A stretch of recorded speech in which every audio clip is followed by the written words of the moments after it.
This was an attorney for PBS caught on camera saying the children of Trump supporters should be taken away from their parents and put in re-education camps. He was later fired, while voices in the media still call for Trump supporters to be deprogrammed. There are millions of Americans, almost all white, almost all Republicans, who somehow need to be deprogrammed. And the question is, how are we going to really almost deprogram these people who have signed up for the cult of Trump? Trump supporters are also being called mentally ill and are being censored, doxxed, deplatformed, blacklisted, and demonetized. It's giving some who have lived in communist countries flashbacks. For those who lived under communist dictatorships, what's happening in America has some disturbing parallels. Chinese pastor Bob Fu was a student leader during the Tiananmen Square pro-democracy demonstrations in 1989. He was also a proud attendee of the January 6th Trump rally on the National Mall. He says the call to re-educate and deprogram Trump supporters is straight out of the Chinese Communist Party playbook. It's absolutely these kind of tactics. They all requires forced conformity. If you don't comply, then you will be punished. Elizabeth Rogliani's family had to flee Venezuela when Hugo Chavez took power. Her video warning last year to Americans about the similarities between the Antifa and Black Lives Matter rioting and what happened in Venezuela went viral. I have already lived through this thing when I was living in Venezuela. She says the labeling of Trump supporters as potential domestic terrorists was a tactic Hugo Chavez used to stigmatize his political opposition. Calling out opposition or Republicans as terrorists or fascists, that is the kind of language I saw a lot.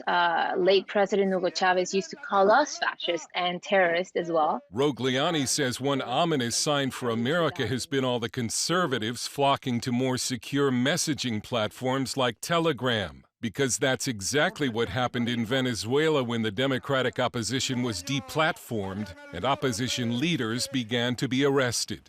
We jumped into Telegram really early on, so I had it for years. I find that very interesting how it's happening so fast here. Jason Poblet's grandfather had to flee Cuba when Fidel Castro took power. Poblet, an attorney who has worked in Congress, is president of the Global Liberty Alliance and says what happened in Cuba is replaying in the United States. Dale, it's painful to watch.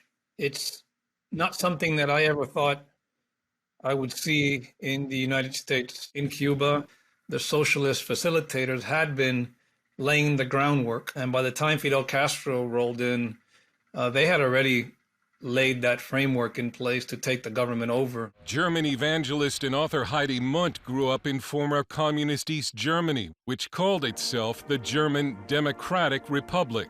And she has harsh words for America's Democrats. Your Democrats remind me to the German Democratic Republic, so the communist part of Germany, the east part of Germany. They also called themselves Democrats, but they were socialists, communists. When Heidi, as a young woman, began to speak out against the East German government, she paid the price. My career stopped, it was broken.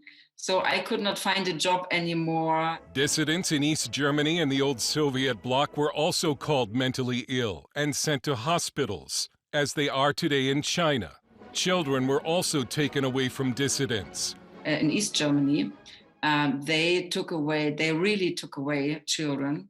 They put them in orphanages, and the parents did not get them back. Yeah. These voices warning Americans are not alone. Polish Prime Minister Mateusz Morawiecki has compared the treatment of President Trump to Poland's communist era. Russian opposition leader Alexei Navalny, sentenced last week to 2 years in a penal colony by Vladimir Putin's Russian government, called Donald Trump's Twitter ban an unacceptable act of censorship. All this, deplatforming, this kind of thing are exactly happening in China. They're using the similar tactics with the same playbook. Jason Poblet said if his grandfather, who loved America deeply, was alive today to see how Trump supporters are being demonized, he would be scared. And then he would tell me, hey, Jason, what are you doing about it? Because you can't go anywhere. I mean, this is it. There's nowhere for us to go. Dale Hurd, CBN News.